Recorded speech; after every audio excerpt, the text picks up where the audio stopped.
தமிழ் பேசும் தமிழகத்திற்கு பணிவான வணக்கங்கள். இன்றைக்கு வந்திருக்கிற இடம் திருவண்ணாமலை மாவட்டம். இது அனுகாவூர் தாலுக்காங்க. இது செய்யார்லேருந்து நமக்கு ஒரு 30 கிலோமீட்டர் வருங்க. பலமான கிணறு, ஃப்ரீ இபி சர்வீஸ் இருக்குது. நஞ்ச நிலம், 2 ஏக்கர் 31 சென்ட்டுங்க. இப்போ அது பார்த்திங்கன்னா உங்களுக்கு வந்து ஆரநார் தான் வந்து நெல் பயிர் வச்சுருக்காங்க. ஒரு விவசாய பயன்பாட்டுக்கு பொருத்தமான இடம். ஒரு சென்டின் விலை 16,000 சொல்கிறாரு. இதில் வளமான கிணறு ஒன்று இருக்குது, ஃப்ரீ சர்வீஸ் இருக்குதுங்க. தார் சாலையிலேருந்து 500 மீட்டர் நமக்கு வந்து ஏரி புறம்போக்கு வழிபாதை வந்து 300 ஏக்கருக்கு இதுதான் வழித்தடங்க. அதனால் ஒரு விவசாய பயன் செய்யணும்னு நினைக்கிறவங்களுக்கு இது பொருத்தமான இடமா இருக்குங்க. ஒரு சென்டின் விலை 16,000 சொல்கிறாரு.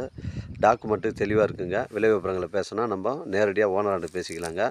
இது வந்து ஒரு நஞ்ச நிலங்க. உத்திரமேர்லேருந்து நமக்கு ஒரு 20 கிலோமீட்டர் வரும். வந்தாவசிலேருந்து ஒரு 20 கிலோமீட்டர் வரும். காஞ்சிபுரத்துலேருந்து உங்களுக்கு ஒரு 35 கிலோமீட்டர் வருங்க. சென்னை கிளாம்பாக்கம் ஒரு 85 கிலோமீட்டர் வருங்க. ஒரு விவசாய பயன்பாட்டுக்கு பொருத்தமான இடங்க. தேவைப்படுறவங்க எனக்கு கால் பண்ணுங்கள், இடம் கூட்டின்னு வந்து காமிக்கிறேங்க. இது ஒரு நஞ்ச நிலங்க. 2 பக்கம் வந்து விவசாயம் செய்யலாங்க. தண்ணீர் பிரச்சனை கிடையாது. கிணறு ஃப்ரீ இபி இருக்குது. ஒரு சென்டின் விலை 16,000 சொல்லியிருக்காரு. விலை விவரங்களை குறைச்சி பேசணுன்னா நேரடியாக ஓனர்கிட்ட பேசிக்கலாம். டாக்குமெண்ட்டு தெளிவாக இருக்குது. இந்த 16,000 இறுதியான விலையில் பேச்சுவார்த்தைக்கு உட்பட்டது. தேவைப்படுறவங்க எனக்கு கால் பண்ணுங்கள். உத்திரமேர்லேருந்து வெறும் 20 கிலோமீட்டர் வருங்க. 2 ஏக்கர் 31 சென்ட். ஒரு சென்டின் விலை 16,000 நன்றி, வணக்கங்க.